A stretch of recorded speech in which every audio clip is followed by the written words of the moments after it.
Waktu dan tempat kami persilahkan. Bismillahirrahmanirrahim. Ila hadratin Nabil Mustafa sallallahu alaihi wasallam wa ala alihi wa azwaji wa auladihi wa dhurriyyati syai'un lillahumul Fatihah. A'udzu billahi minasy syaithanir rajim. Bismillahirrahmanirrahim. Alhamdulillahi rabbil alamin arrahmanir rahim maliki yaumiddin. Iyyaka na'budu wa iyyaka nasta'in ihdinas siratal mustaqim siratal ladzina an'amta 'alaihim ghairil maghdubi 'alaihim waladdallin amin.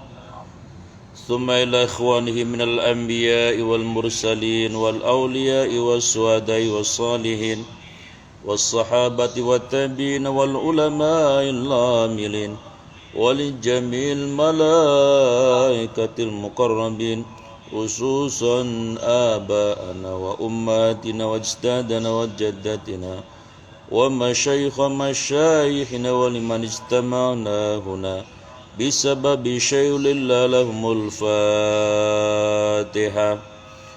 A'udzu billahi minasy syaithanir rajim. Bismillahirrahmanirrahim. Alhamdulillahi rabbil alamin arrahmanir rahim maliki yaumiddin. Iyyaka na'budu wa iyyaka nasta'in ihdinas siratal mustaqim siratal ladzina an'amta 'alaihim ghairil maghdubi 'alaihim waladdallin amin. Susun almarhum Badi Sobyan Husain bin Muhammad Husain wa susun ila ruhi almarhum Syekh Ali Jabar bin Fulan wa susun ila ruhi almarhumah Ibu Indi Jati Magharyani binti Muhammad Hamid Karto diharjo kulluhum majmain. Allahumma ansur rahmat wa maghfirat alaihim birahmatika ya arhamar rahimin. Syai'ulillah lahumul Fatihah. A'udzu billahi minasy syaithanir rajim. Bismillahirrahmanirrahim. Alhamdulillahi rabbil alamin arrahmanir rahim maliki yaumiddin. Iyyaka na'budu wa iyyaka nasta'in ihdinas siratal mustaqim siratal ladzina an'amta 'alaihim ghairil maghdubi 'alaihim waladdallin amin. Mari kita baca surah Yasin. Setabik. Minasyaitonir rajim. Bismillahirrahmanirrahim. Yasin wal Qur'anil Hakim innaka laminal mursalin ala siratin mustaqim litundira qauman ma undira aba'uhum fahum ghafilun fahum la yu'minun في أعناقهم أغلالا فهي إلى الأذقان فهم مقمحون وجعلنا من بين أيديهم سدا ومن خلفهم سدا فغشيناهم لا يبصرون والسواء عليهم أنذرتهم أم لم تنذرهم لا يؤمنون من اتبع ذكر حشي الرحمن بالغيب فبشره بمغفرة وأجر كبير. إنا نحيي الموتى ونكتب ما قدموا وآثارهم وكل شيء أحصيناه في إمام مبين.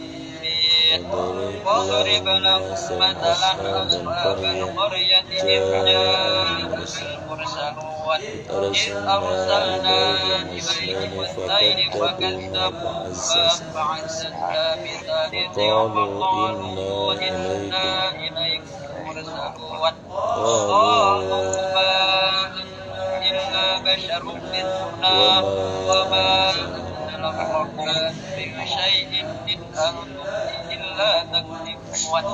قالوا ربنا يعلم إنا إليكم لمرسلون وما علينا إلا البلاغ.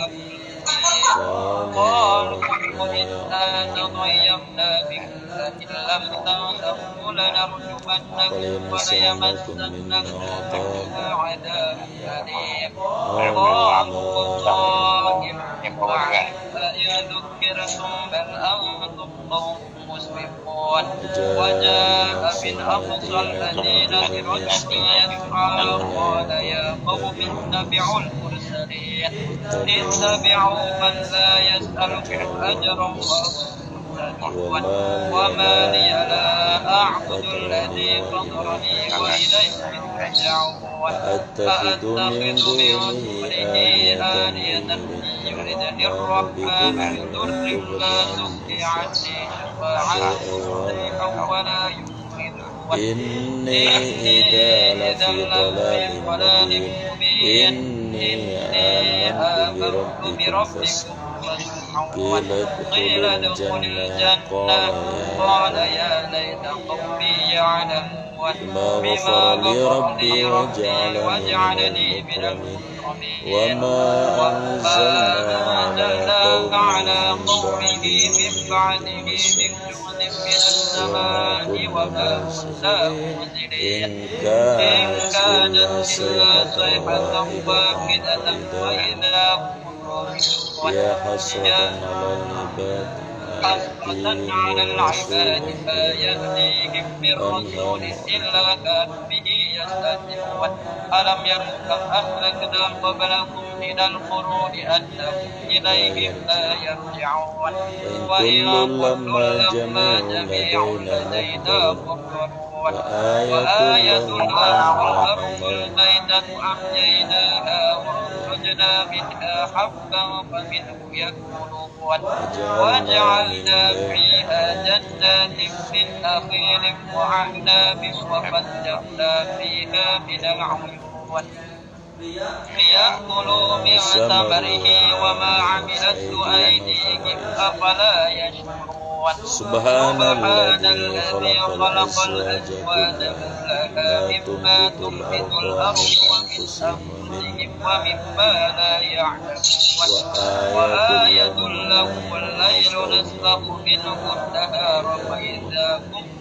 والشمس تجري لمستقر لها تقدير العزيز العليم والقمر قدرناه منازل حتى عاد كالعرجون القديم لا شمس ينبغي لها أن تدرك القمر ولا الليل سابق النهار وكل في فلك يسبحون وآية لهم أننا ذريتهم في الفلك المشحون وخلقنا لهم من مثله ما يركبون وإن نشاء نحرقهم فلا صريخ لهم ولا هم ينقذون إلا رحمة منا ومتاعا إلى حين إذا قيل لهم كنا بين أيديكم وما خلفكم لعلكم وما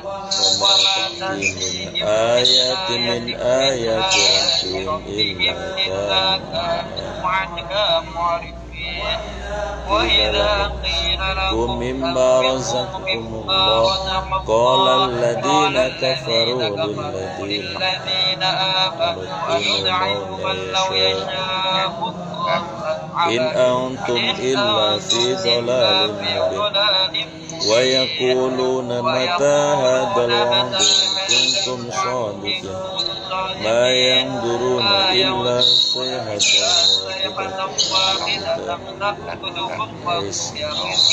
ولا يستطيعون توصية ولا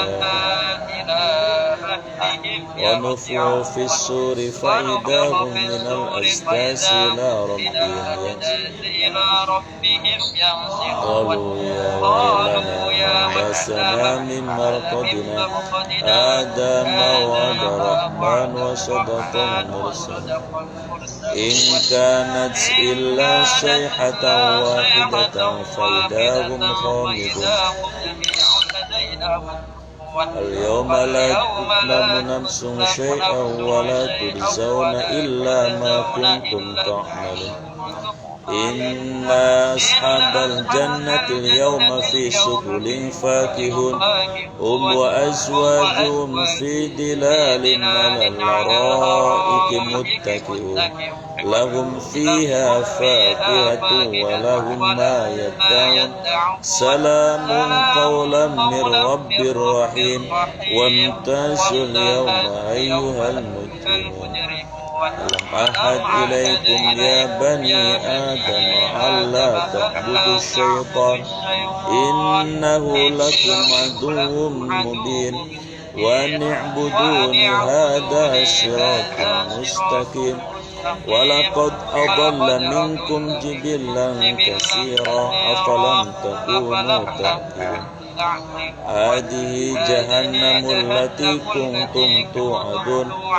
اصلوها اليوم بما كنتم تكفرون اليوم نختم على أفواههم وتكلمنا أيديهم وتشهد أرجلهم بما كانوا يكسبون شاء مسحنا كأنما يبصرون ولو نشاء فما استطاعوا مضيا ولا يرجعون ومن نؤمره ننكسه في الخلق أفلا يأكلون ما ينبغي له إن هو إلا ذكر قرآن مبين لينذر من كان حيا ويحق القول على الكافرين أولم يروا أنا خلقناهم بأيدينا فهم وذللناها فمنها ركوبهم ومنها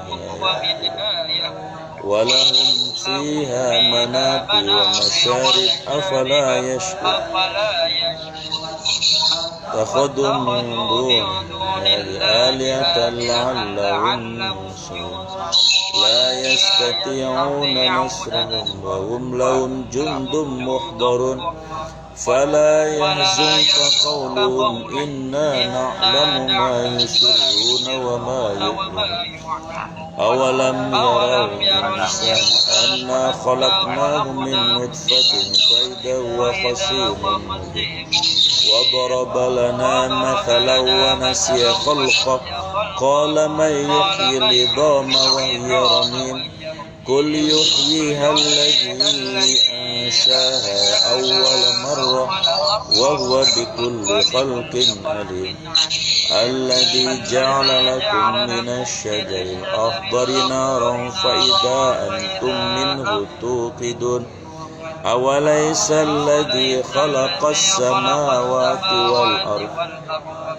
ألا أن يخلق مثلهم بلى وهو الخلاق العليم إنما أمره إذا أراد شيئا أن يقول له كن فيكون فسبحان الذي بيده ملكوت كل شيء وإليه ترجعون صدق الله العظيم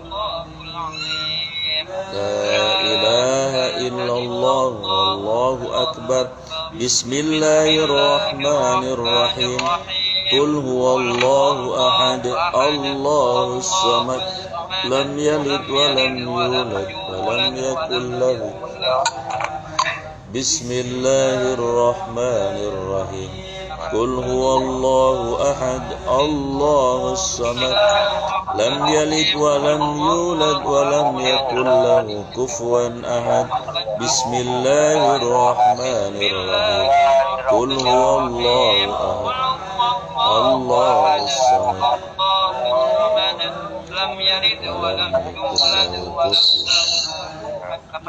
لا إله إلا الله والله أكبر بسم الله الرحمن الرحيم قل أعوذ برب الفلق من شر ما خلق ومن شر غاسق إذا وقب ومن شر النفاثات في العقد ومن شر حاسد إذا حسد لا إله إلا الله والله أكبر بسم الله الرحمن الرحيم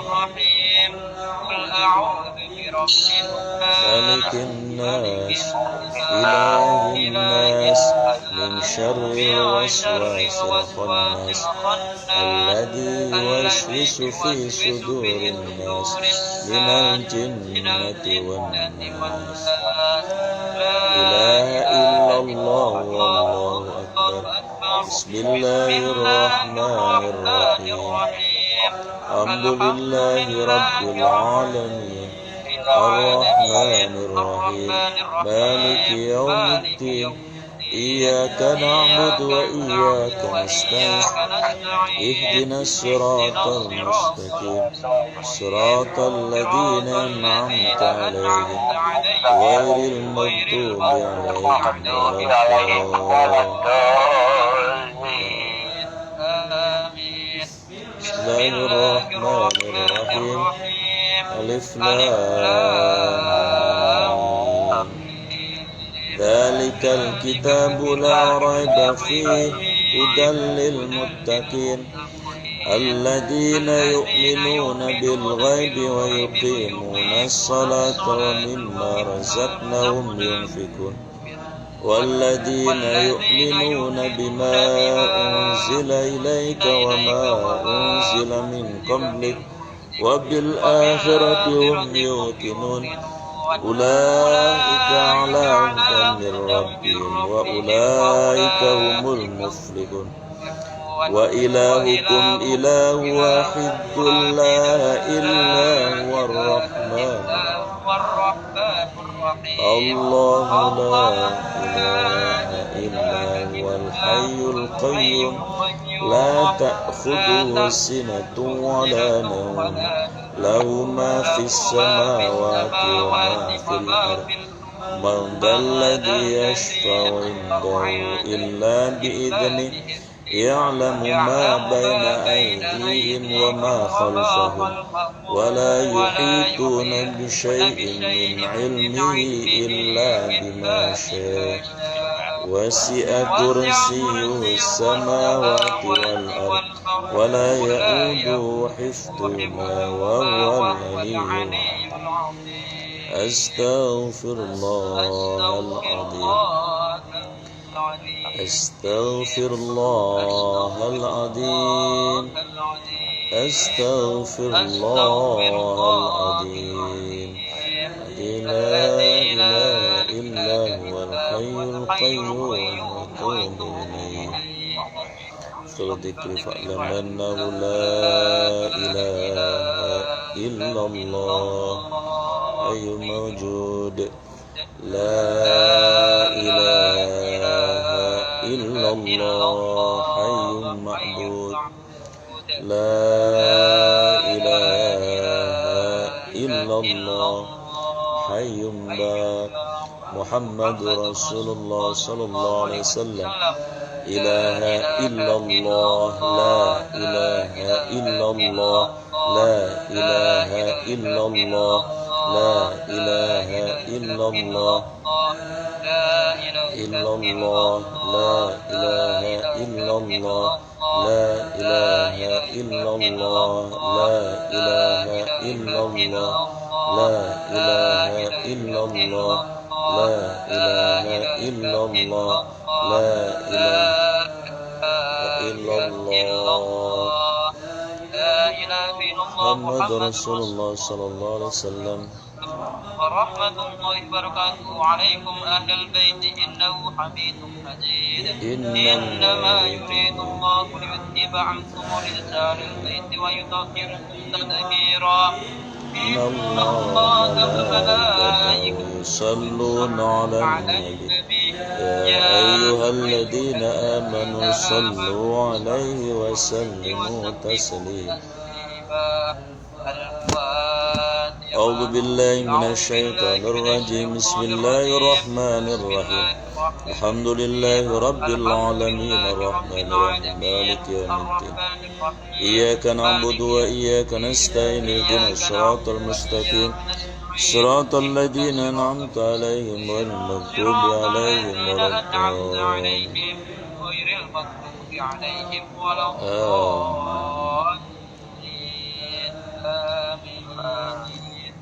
Itu DKM dan segenap jamaah yang Allah muliakan, saya ingin menyampaikan dua hadis saja. Yang pertama hadis yang diriwayatkan oleh Imam Muslim, "Ma yusabbul mu'min hatta syaukata yushakibih illa kataballahu anhu hasanatan wa khuttat anhu khati'atan." Atau kama qala Rasulullah sallallahu alaihi wasallam. Setiap mukmin yang diuji oleh Allah dengan berbagai macam ujian, terutama ujian sakit, maka setiap detik sebelum sakitnya itu hilang atau sembuh, Allah akan menghapus, membersihkan, menggugurkan, merontokkan semua dosa-dosa yang diuji oleh Allah dengan sakit tersebut. Dan seiring dengan diberikannya pengguguran, pembersihan dosa, maka dia setiap detik diberikan pahala yang bahkan pahala itu tidak terbatas adanya. Ketiganya sama, insyaallah wafat dalam keadaan husnul khotimah, karena tadi mereka telah diuji oleh Allah dengan sakit ya, dan kesabarannya itulah ya atas ujian sakit itu yang menggugurkan dosa-dosa, membersihkan dosa-dosa mereka. Pak Haji Sofyan, ulama kita Syekh Jabir juga sakit, almarhumah juga sakit. Yang kedua, saya menyampaikan hadis yang diriwayatkan oleh Imam Al-Bazzar, di mana Rasulullah SAW bersabda, "Idza mata al-mar'u ya kanam." Jadi ketika ada seorang muslim wafat ya, kalyanami, dia itu ketika ruhnya dicabut maka dia serasa bermimpi ya. Maksudnya dia masih melihat dan menyaksikan ketika dia dimandikan, kemudian dikafani, kemudian disolatkan ya. Dia seperti sedang bermimpi saja. Hatta sehingga adkhalu, dia dimasukkan fi qabrihi, di dalam kubur, lalu di dalam kubur tersebut ruhnya dikembalikan. Maka ketika dia memegang kain kafannya, maka dia baru tahu bahwa dia ini ternyata tidak mimpi, tapi dia telah meninggalkan dunia, dia telah mati, dia telah wafat. Maka dia menjerit ya, dengan jeritan yang luar biasa. Dia memanggil di kuburan itu, dia memanggil-manggil istrinya, dia memanggil-manggil suaminya, dia memanggil-manggil anaknya. Kalau yang punya anak buah, dia panggil anak buahnya. Satu demi satu yang mengantar di kubur meninggalkannya. Nah, ketika dipanggil tidak ada suara, ya, tidak ada yang menyaut, ya, semuanya diam. Maka dia baru merasakan bahwa dia berada di alam kubur sendirian. Dan dia merasakan ketakutan yang amat sangat dahsyat, yang belum pernah dia merasakan ketakutan itu. Karena dia merasa bahwa saya sudah mati, saya di alam kubur sendirian, dalam kegelapan yang luar biasa. Maka kemudian muncullah malaikat Munkar Nakir itu. Malaikat Munkar Nakir itu kita tahu akan mempertanyakan tiga hal yang prinsip dalam akidah, yaitu man rabbuka, man nabiyuka, wa ma imamuka ya. Maka ketika orang-orang yang husnul khotimah wafatnya, apalagi seperti ulama kita Syekh Jabir yang hafal Quran, maka sebelum Munkar Nakir ini melaksanakan pekerjaannya, maka hafalan Al-Qurannya akan muncul dalam bentuk wujud makhluk yang amat sangat enak dilihat, enak dipandang, sangat tampan luar biasa. Lalu dia bertanya, yang wafat tadi, man anta, siapa anda? Dia menjawab mengatakan bahwa saya adalah Al-Quran yang kamu hafal waktu di dunia, Al-Quran yang kamu baca waktu di dunia. Lalu kemudian ketika Munkarin mempertanyakan itu, dan orang tampan tadi yang baca Al-Quran tadi mengatakan kepada si mayit, kamu tenang saja ya, selama saya ada di sini insya Allah kamu akan bahagia. Maka benar ketika Munkar Nakir tadi yang digambarkan, dia memegang, ada malaikat yang memegang pukulan, yang kalau dipukulkan kepada orang kafir, orang durjana itu, jangankan manusia, gunung saja bisa hancur seperti debu.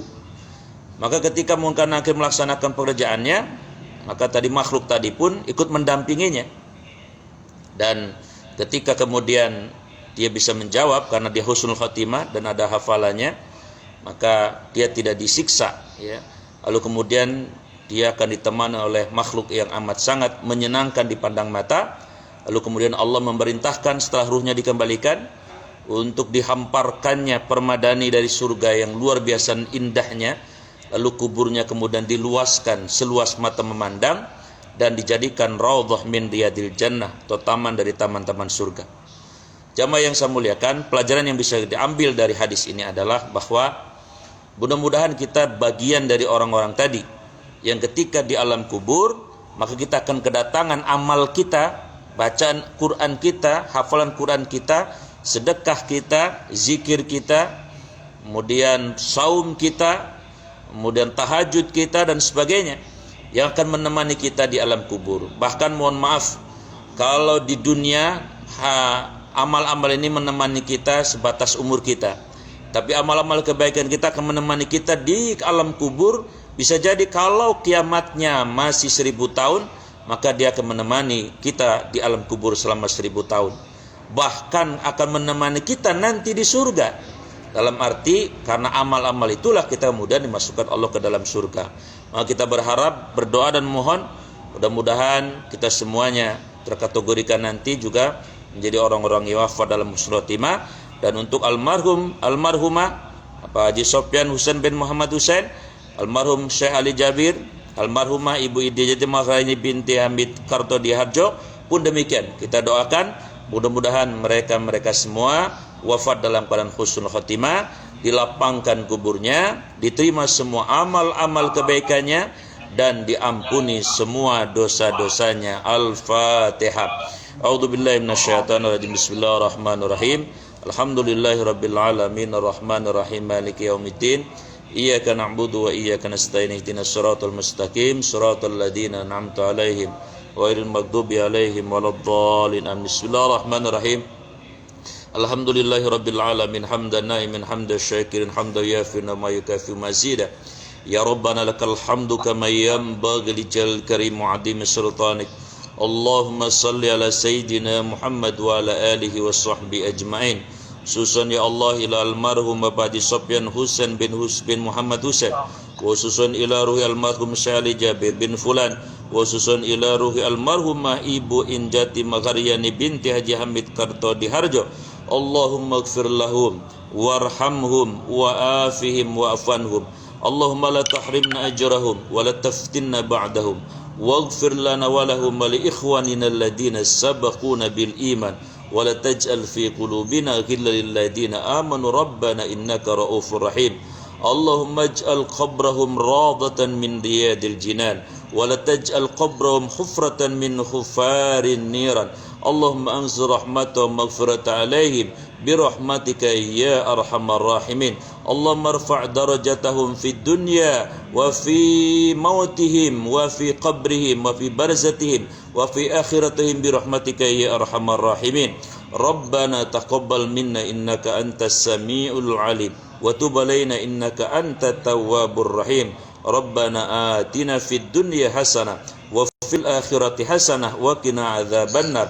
وصلى الله على سيدنا محمد وعلى آله وصحبه أجمعين. سبحان ربك رب العزة عما يصفون والسلام على المرسلين والحمد لله رب العالمين. شعر لهم الفاتحة. أعوذ بالله من الشيطان الرجيم. بسم الله الرحمن الرحيم. الحمد لله رب العالمين الرحمن الرحيم مالك يوم الدين. إياك نعبد وإياك نستعين Ihdinas siratal mustaqim siratal ladzina an'amta 'alaihim ghairil maghdubi 'alaihim waladdallin. Terima kasih. Assalamualaikum warahmatullahi wabarakatuh.